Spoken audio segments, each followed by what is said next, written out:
Hello friends, Nifty analysis video में आप लोगों का स्वागत है। एंड इस वीडियो में हम 29 ऑफ जनवरी के लिए एनालिसिस करेंगे। और बहुत दिन के बाद में ये वीडियो आ रहा है। पीछे कुछ दिनों में वीडियो आ नहीं पाया, सो अब यहाँ से अपन रेगुलर स्टार्ट करेंगे वापस से। और पीछे की जो वीडियोस आई हैं, जो लास्ट 2-3 महीने से रेगुलरली अपलोड हो रही हैं, उनसे काफ़ी कुछ सीखने को मिला होगा आप लोगों को। सो स्टार्ट करते हैं इस वीक की। और इसमें अपन निफ्टी और बैंक निफ्टी दोनों को देखेंगे, दोनों के लेवल्स देखेंगे, आने वाले दिनों में क्या रह सकता है वो देखेंगे। ठीक है, तो चलते हैं। और हमेशा की तरह सबसे पहले स्टार्ट करेंगे निफ्टी से। निफ्टी में अगर आप देखोगे तो मंथली का टाइम फ्रेम मैं आपको दिखाता हूँ पहले। मंथली के टाइम फ्रेम पे देखेंगे तो अभी भी यहाँ पर कोई प्रॉब्लम ऐसी एज सच नहीं दिख रही है। वीकली के टाइम फ्रेम पे आएंगे, यहाँ पर अगर आप देखेंगे तो लास्ट वीक जो था कॉर्ड जो था वो नेगेटिव हो गया था। एंड इस वीक भी अपन जो है 9 SMA के नीचे जा करके क्लोज दिए हैं। ठीक है, अब एक बार चलते हैं डेली के टाइम फ्रेम पे। डेली के टाइम फ्रेम पे आएंगे तो आप देखेंगे कि 50 EMA के पास प्राइस आया था, हालांकि 50 EMA को टच नहीं किया था, बट वहाँ से आकर के और अभी वहीं पे जो है ट्रेड हो रहा है। तो अब समझते ये हैं कि ये जो ब्रेकआउट आया था, ये वाला जो ब्रेकआउट आया था या ये जो ब्रेकआउट आया था, इसकी बात हमने की थी एक पीछे की एक वीडियो में। और उसके बाद में ये प्राइस यहाँ से नीचे आया, क्योंकि वो जो चार्ट था, जो हमारे कुछ पर्सनलाइज टूल्स होते हैं, वो बता रहे थे हमारे को कि ये ब्रेकआउट फेक है। और इसका एक वीडियो बना करके आई थिंक मैंने पब्लिक ग्रुप में पोस्ट भी किया था। सो ये ब्रेकआउट फेल था। अब जहाँ पर इस एरिया में जो लोग ट्रैप हुए हैं, अभी देखो उतनी जल्दी उनको वापस से एंट्री तो मिलने वाली है नहीं, ऐसा अभी तक का चार्ट देख करके समझ में आ रहा है। और छोटे टाइम फ्रेम पे जब हम जाएंगे, वेरियस टाइम फ्रेम्स पे जाकर के चेक करेंगे कि निफ्टी अभी कहाँ पे खड़ा है, तो थोड़ा और क्लैरिटी आएगी। तो चलते हैं एक बारी, और लेट से 15 मिनट से स्टार्ट करते हैं। अब अगर आप ध्यान से देखोगे 15 मिनट का टाइम फ्रेम, तो यहाँ से ये प्राइस ऊपर गया, उसके बाद जब ये 200 से प्राइस नीचे आया, नीचे आकर के उसने संगम बनाया, संगम बना के फिर गिर गया। बिल्कुल ठीक है, कहीं कोई प्रॉब्लम नहीं है। 30 मिनट पे आएंगे, 30 मिनट पे भी सेम चीज़ हुआ, वो नीचे आया, ऊपर जाकर के संगम बनाया, नीचे गिर गया। और जैसा हम बात करते आ रहे हैं, वो एक एक टाइम फ्रेम नीचे उतर रहा है। अब यहाँ पर भी वही सिनेरियो था, प्राइस नीचे आया, यहाँ पर संगम बनने की तैयारी हो रही है। तो अब ये जो आवरली के टाइम फ्रेम पे ये वाली जो एवरेज है, यानी सबसे ऊपर की एवरेज इस समय जो दिख रही है आपको 100 की EMA, इसके ऊपर प्राइस का निकल करके सस्टेन करना और वहाँ से फिर एक नया ट्रेंड स्टार्ट होना, जब तक वैसा नहीं होता है, यानी कि अब आप अगर ये समझोगे कि ये एवरेज जो अभी इस समय करंट आ रही है, वो आ रही है 21,550 के आसपास। और अभी मैं आप लोगों को लेवल्स दिखाऊंगा, तो लेवल्स को भी देखेंगे, उसको भी समझेंगे कि वो लेवल्स क्या बोल रहे हैं। सो अभी हाँ, जो हम क्लोज करके गए हैं 21,350 पे करके गए हैं, यानी यहाँ से 200 पॉइंट ऊपर, 200 पॉइंट तक की एक जगह इसके पास अभी ऊपर जाने के लिए है, एज पर 1 आवर चार्ट। अब 2 आवर के टाइम फ्रेम पे जाएंगे, यहाँ पर जो सबसे ऊपर की एवरेज आ रही है वो कितनी आ रही है, अगेन वही 550 के रेंज में आ रही है।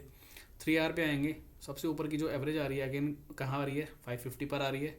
और सेम 4 आवर पे जाकर के भी देखेंगे तो सबसे ऊपर की जो एवरेज का एरिया आ रहा है 9 और 20 वाला, ये वाला जो एरिया है, ये भी लगभग 550 के आसपास आ रहा है। तो यहाँ से ये तो क्लियर हुआ कि एज पर मूविंग एवरेजेस 550 से 600 का जो जोन है, वो एक रेजिस्टेंस का काम करेगा ऊपर की तरफ, वहाँ पर एक कैप अभी अपने को दिख रहा है। ठीक है, अब एक बार नीचे की तरफ देखते हैं। अब अगर हम 3 आवर की बात करेंगे, 3 आवर का जो 200 EMA आ रहा है, वो आ रहा है लगभग 20,850 या 900 के आसपास, जो कि हमारा एक पोजिशनल लेवल भी है। मैं अभी आपको वो लेवल भी दिखाऊंगा। ऐसे ही अगर हम 4 आवर पे आएंगे, 4 आवर का जो 200 EMA आ रहा है, वो आ रहा है 20,500, यानी उससे भी काफ़ी नीचे। ठीक है, एंड 2 आवर पे आएंगे, 2 आवर का जो लेवल निकल के आ रहा है, वो निकल के आ रहा है 21,090 के आसपास। तो नीचे में जो एक हमारा इंपॉर्टेंट लेवल है, एज पर हमारे जो लेवल्स रहते हैं, ITL जो रहते हैं, इंडिपेंडेंट ट्रेडर्स लेवल्स, वो जो लेवल्स हैं, वो लेवल ये बता रहे हैं कि 20,950 तक हम एक बार आ सकते हैं, यानी उस जोन में हम आ सकते हैं। और उसके लिए जो ऊपर का लेवल निकल के आ रहा है, वो आ रहा है 21,550 से 600 का जोन, जो कि एक रेजिस्टेंस रह सकता है। तो अभी हम बिल्कुल बीच में खड़े हैं। तो अब आने वाले वीक के अंदर में अगर आपको ऊपर की तरफ कोई भी बाउंसेस दिखते हैं, अगर लेट से यहाँ से हम 150-200 पॉइंट की किसी भी कारण से कोई रैली कर लेते हैं, ऊपर निकल जाते हैं, तो फिर वहाँ पर जा करके अपने को थोड़ा सा कॉशियस होना पड़ेगा, क्योंकि उसके ऊपर निकलना अभी आज की डेट तक का जो ये चार्ट बना हुआ है, उसके अकॉर्डिंग थोड़ा सा टफ लग रहा है। ठीक है, क्योंकि मार्केट का जो सिनेरियो चल रहा है, जैसे हम बात कर रहे थे आ रहे थे, एक एक टाइम फ्रेम नीचे जाकर के संगम बना रहा है। तो अब इसको 2 आवर पे नीचे आना है यहाँ पर, उसके बाद इसको 3 आवर पे आना है। तो इस तरीके का सिनेरियो बन रहा है। ठीक है, तो अब मैं आपको एक बार छोटे वाले टाइम फ्रेम पे भी चल के दिखाता हूँ। अब 1 मिनट के टाइम फ्रेम पे हम सारी एवरेज के ऊपर जा करके बंद किए हैं। 3 मिनट के टाइम फ्रेम पे भी, 5 मिनट के टाइम फ्रेम पे जाएंगे, वहाँ पर भी हम 200 EMA के ऊपर निकले हैं। और उसके बाद 15 मिनट से तो हमने टाइम देख ही लिया, 15 मिनट पे हम 50 EMA के ऊपर जा करके बन गए हैं। एंड 30 EMA पे हम एक बार यहाँ पर रेजिस्टेंस ले चुके हैं 24 जैन को, यानी वेंसडे वाले दिन, और उसके बाद थर्सडे वाले दिन भी हमने वहीं पे जा करके 50 EMA पे रेजिस्टेंस लिया। तो अब अगर आपको मंडे ट्यूसडे के दिन में कभी भी ऐसा दिखे कि 30 मिनट की कैंडल्स जो है 50 EMA के ऊपर क्लोज दे रही हैं, तो फिर वहाँ जा करके अपने को जो मैं लेवल्स अभी आप लोगों को दिखाऊंगा उनको हम देखेंगे। और वहाँ से अगर आपको कोई समझ में आता है ट्रेड, यानी कि अगर आपको दिखता है, जैसे मैं लेवल्स एक बार ऑन कर ही लेता हूँ, जैसे अभी अगर ये लेवल हम देखेंगे, ये देखो एग्जैक्टली लेवल भी वहीं आ रहा है जहाँ 50 EMA आ रहा है, यानी कि 400। तो अगर हम 405 410 की रेंज अगर क्रॉस कर देते हैं और वहाँ पर आपको दिखता है कि 30 मिनट्स की कैंडल क्लोज हो रही हैं, तो उसके बाद एक सिनेरियो आपको ऊपर तक मिल सकता है, जो कि वहाँ से लगभग 100 पॉइंट का एक मूव आपको दिखा सकता है। ये मैंने मंडे ट्यूसडे की बात कर रहा हूँ, बहुत शॉर्ट टर्म की बात कर रहा हूँ। और अगर वहाँ से हम निकलते हैं 500 के ऊपर, तो उसके बाद नेक्स्ट जो लेवल आ रहा है 600 का, यानी 400 और 500 के बीच में 100 पॉइंट का गैप है। फिर 500 से 600 के बीच में 100 पॉइंट का गैप है। उसके बाद फिर 680 तक बीच बीच में बहुत छोटे छोटे लेवल्स निकल के आ रहे हैं, जैसा कि आप इसमें देख भी पा रहे होगे। ये देखो 405 के बाद में 500 तो कुछ भी नहीं है, 500 के बाद 600 तो कुछ भी नहीं है, उसके बाद 608 640 और फाइनल लेवल है 680। तो 680 तक भी अगर ये चला जाता है, तो ये केवल और केवल सिर्फ एक बाउंस कहलाएगा, जो कि ये करेक्शन चल रही है उसका एक बाउंस कहलाएगा। अगर ये हम 680 तक भी चले जाते हैं, तो उसके ऊपर जा करके सस्टेन करेंगे, तो ही हम मानेंगे कि ये जो करेक्शन स्टार्ट हुई थी, ये करेक्शन अब यहाँ पर पे ये ख़त्म हो गई है और हम दोबारा से नया ये वाला हाई काटने के लिए तैयार हैं। तो 680 से 700 का जोन तो पोजिशनली हो गया, और शॉर्ट टर्म के लिए आपको देखना है 400 वाला जोन। अगर 400 के जोन के ऊपर, और जैसा अभी हमने बात करी कि यहाँ पर कोई कैंडल क्लोज देती है, तो फिर उसके बाद हम ऊपर यहाँ से एक शॉर्ट टर्म की रैली पकड़ सकते हैं। तो ये लेवल्स हैं, इन लेवल को आप नोट करके रख लो। और कभी भी एक चीज़ ध्यान रखना, इस वीडियो में एक लर्निंग और दे रहा हूँ, कोई भी ऐसी एवरेज होगी जिस पे प्राइस आकर के बार बार रुक रहा होगा, तो अगर वो उसके ऊपर निकल जाती है, अब पहले जो ये चीज़ मैंने पहले भी डिस्कस करी है, मेरे ख्याल 1 महीना या 2 महीने पहले किसी वीडियो में, ये बात मैंने पहले भी बोली है, मैं रिपीट कर रहा हूँ। किसी भी एवरेज पे अगर प्राइस आकर के बार बार रुक रहा है, जैसे यहाँ पर 2 बार आपने देख लिया 50 पे रुका, फिर यहाँ 50 पे रुका, और उसके बाद ऊपर क्लोज कर जाता है, और साथ ही में ये लेवल्स तो आपको डेली बेसिस पे मिलते ही हैं। तो ये लेवल के ऊपर अगर कोई क्लोजिंग आ जाती है, तो उसको अपने को अंडर एस्टिमेट नहीं करना होता है।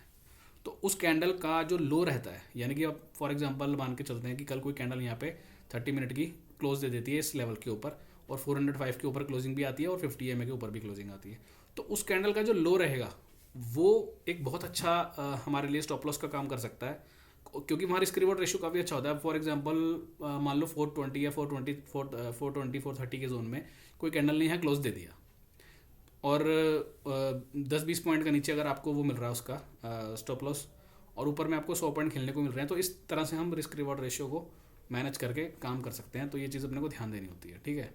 ऐसी सब टाइम फ्रेम पे जाओगे ना, वहाँ पे कोई ना कोई सिनेरियो आपको जरूर दिखेगा, कोई ना कोई ऐसी एवरेज जरूर दिखेगी जो कि इस तरह का आपको ट्रेड देगी। उसको अपने को नज़र में रखना होता है। और उसके अलावा जो एंट्री पॉइंट हम डेली डिस्कस करते हैं वो तो करते ही हैं, उससे भी आप काफ़ी कुछ सीखने का आपको मिल रहा होगा, ठीक है। अब जैसे यहाँ पर भी देखो, अब ये आवरली पे 3 मिनट का टाइम फ्रेम है, आवरली पे रुका, फिर यहाँ जब आवरली क्रॉस हुआ तो ये लेवल क्रॉस हुआ 333, तो सीधा 368 तक गया। तो अभी 1 मिनट का 3 मिनट का चार्ट है, तो वहाँ आपको जो है बहुत जल्दी 35 से 40 पॉइंट का ट्रेड मिल गया। तो यही चीज़ मैं कहना चाह रहा हूँ, ठीक है। तो अब आप इनके जो है लेवल्स नोट करके रख लो, ये सारे लेवल्स 368 330 320 405, ऊपर की तरफ 400 500 600 का जोन, और नीचे की तरफ 320 के बाद अगर वापस से हम नीचे फिसलते हैं, तो फिर जैसा आशंका है अभी कि 2 आवर के टाइम फ्रेम पे वो संगम बनाने जा सकता है और 200 को टच कर सकता है, तो वो तभी उस सिनेरियो में अपने को देखने मिल सकता है, ठीक है। तो ये हो गया निफ्टी। अब एक बार बैंक निफ्टी के भी लेवल देख लेते हैं।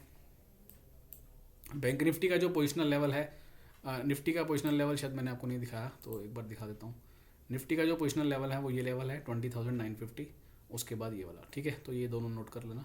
एंड बैंक निफ्टी में आएंगे तो बैंक निफ्टी का ये वाला लेवल ऑलरेडी जो है ब्रीच हो चुका है, और बैंक निफ्टी जो है 200 पे भी आ चुका है डेली के टाइम फ्रेम में, जबकि निफ्टी में अभी ऐसा हुआ नहीं है। तो बैंक निफ्टी को भी देखते हैं। जैसे यहाँ पर देखो 1 आवर का संगम बनाया इसने, फिर ये ऊपर गया, नीचे आया, उसके बाद देखेंगे 2 आवर के टाइम फ्रेम पे। अब देखना यहाँ पर एक कैच है, वो समझाने जा रहा हूँ, ध्यान से समझना। 2 आवर का टाइम फ्रेम पे बैंक निफ्टी में इसने संगम नहीं बनाया, बिना संगम बनाए नीचे आया, ठीक है। इससे क्या सीखने मिलेगा, क्या समझ में आएगा, अभी बताता हूँ। 3 आवर का टाइम फ्रेम में भी इसने संगम नहीं बनाया, सीधा नीचे आया। 4 आवर के टाइम फ्रेम पे भी ये 200 के नीचे ही काम कर रहा है। तो अब अगर आप ध्यान से देखोगे कि इसने 1 आवर पे तो संगम बनाया है, और जब भी ट्रेंड चेंज होता है तो संगम बनाना ज़रूरी होता है, और अगर नहीं होता तो फिर वो बाद में कभी ना कभी 200 को टच करने आता है। तो अब यहाँ से हमें ये तो समझ में आ रहा है, अगर बैंक निफ्टी का चार्ट समझेंगे तो यहाँ से ये तो समझ में आ रहा है कि प्राइस नीचे बिना संगम बनाया है, यानी इसको 200 को तो टच करना है, कभी ना कभी करना है। अब कब करना है वो कैसे मालूम पड़ेगा कि कब करेगा, या हमें कन्फर्मेशन कब मिलेगा? उसके लिए आपको ये लेवल जो है काम करेगा। अब जैसे ये लेवल है 45,500 का, इसके नीचे ये आया तो ये वीक हो गया। अब जब तक कोई डेली कैंडल इसके ऊपर जाके क्लोज नहीं देगी, और एटलीस्ट एक कैंडल भी नहीं, एटलीस्ट 2 कैंडल इसके ऊपर जाकर के क्लोज नहीं देगी, तब तक हम ये नहीं मानेंगे कि ये ट्रेंड इसका जो है वो ख़त्म हो गया है और अब यहाँ से ये ऊपर जाने के लिए रेडी है। क्यों बोल रहा हूँ मैं ऐसा? क्योंकि अगर आप ये लेवल देखोगे आवरली का 200 EMA, वो कहाँ आ रहा है अभी? 46,600 पे आ रहा है, ठीक है। और मैं आपको क्या बोल रहा हूँ, कन्फर्मेशन कब आएगा? जब ये लेवल क्रॉस होगा, यानी यहाँ से भी अगर ये लेवल क्रॉस हो जाता है उसके बाद भी आपको 900 से 1000 पॉइंट ऊपर खेलने को मिलेंगे। अब 1 आवर का जो टाइम फ्रेम है वो आया 46,600 के आसपास। 2 आवर का देखते हैं, 2 आवर का जो सबसे ऊपर का एवरेज आ रहा है अगेन वहीं आ रहा है। 3 आवर पे चलेंगे, ये भी अगेन वहीं आ रहा है। तो 46,600 का एक लेवल है जहाँ पर आने वाले दिनों में आप बैंक निफ्टी को आता देख सकते हो, बशर्ते ये लेवल के ऊपर आपको डेली क्लोज मिलना चाहिए। ये लेवल अगर क्रॉस होता है तो फिर उसके बाद हम इजीली यहाँ तक आ सकते हैं, जो कि डेली का भी ये एवरेज। अब डेली पे एक चीज़ और ध्यान रखना, जब भी जैसे आप देख रहे हो यहाँ पर 20, 9 और 50 तीनों एक ही जगह पे आ रही हैं, और हो सकता है 2-4 दिन और अगर ये साइडवेज रहा तो ये बिल्कुल पास में आ जाएंगे तीनों एवरेज। तो जब भी कोई ऐसा एरिया बन जाता है जहाँ पर ये तीनों एवरेज पास में आ जाती हैं, और वो एक मेजर रेजिस्टेंस का काम करता है, और वहाँ तक प्राइस एक बार को बाउंस लेने आता है, ठीक है। अब मैंने ये काफ़ी बड़ा हिंट दे दिया आप लोगों को, तो ये लेवल बैंक निफ्टी में ध्यान रखना है अपने को, ठीक है। और अगर नीचे स्लिप मारता है तो फिर आप एक बार वीकली पे जाओ, तो वीकली का 200 बहुत दूर है, तो फिर एटलीस्ट इस लेवल तक इसको आना पड़ेगा, यानी कि वीकली के 100 तक। अगर ये डेली के 200 के नीचे सस्टेन करता है, और अगर कहीं आपको बैक टू बैक 2 कैंडल्स इसके नीचे दिख जाती हैं क्योंकि ये लेवल ब्रेक हुआ है, तो इसका मतलब अब इसको फिर वीकली के इस लेवल तक आना पड़ेगा, ठीक है। तो अब मैंने दोनों सिनेरियो ऊपर और नीचे के डिस्कस जो है आप लोगों को कर दिए। और शॉर्ट टर्म के अगर लेवल्स आपको देखने हैं बैंक निफ्टी में, तो वो आप ये नोट करके रख सकते हो। 44,840 के ऊपर हम बंद किए ही हैं, इसके ऊपर 45,300 के आसपास का एक लेवल है। अगर 300 का लेवल ब्रीच हो जाता है तो फिर नेक्स्ट लेवल अपने को ये मिल सकता है 45,700, यानी कि यहाँ से 400 पॉइंट का एक मूव, एंड अगेन फिर यहाँ से आपको एक 500 पॉइंट का मूव। तो ये लेवल इंपॉर्टेंट है, मतलब डेली चार्ट के अकॉर्डिंग हमने देखा 45,500 का जो लेवल है वो यही एरिया आ रहा है, तो इस एरिया का अपने को ध्यान रखना है, ठीक है। तो मैंने लेवल्स वगैरह सब आपको समझा दिए, तो उसके अनुसार अब हम काम करेंगे और फिर देखेंगे। जैसे अब देखो यहाँ पर अभी जो हमने निफ्टी की बात करी थी, अब यहाँ पर ये बार बार इस वाली एवरेज का रेजिस्टेंस ले रहा है ना, यहाँ पर भी लिया इसने 920 का, यहाँ पर भी 9 का लिया, यहाँ पर भी। अब ये 9 के ऊपर एक कैंडल क्लोज हुई है, बट इसको कंसिडर नहीं करेंगे क्योंकि ये आवरली की पूरी कैंडल नहीं है, ये सिर्फ लास्ट के 15 मिनट की कैंडल है। तो अगर कल परसों में हम देखें कोई कैंडल इसके ऊपर क्लोज कर देती है, और जैसा हमने ये बात करी कि 45,300 के बाद 400 पॉइंट का एक मूव मिल सकता है, तो ये सिनेरियो आप ध्यान में रखना कि इसके ऊपर कोई कैंडल क्लोज कर दे और ये लेवल भी ब्रेक हो जाए तो ऊपर आपको 400 पॉइंट का मूव इजीली मिल सकता है, ठीक है। तो ये दोनों चार्ट अपन ने डिस्कस कर लिए, और बैंक निफ्टी के चार्ट से कुछ सीखने को मिल गया होगा, क्योंकि बिना संगम बनाए नीचे आया है, तो संगम तो एक बार बनाना है, 200 पे जाना है, उसके बाद साइडवेज होना है। कब होगा मैं ये नहीं कह रहा हूँ कि कल होगा, मैं ये नहीं कह रहा हूँ कि परसों होगा, जब भी होगा आपको ये लेवल बताएगा।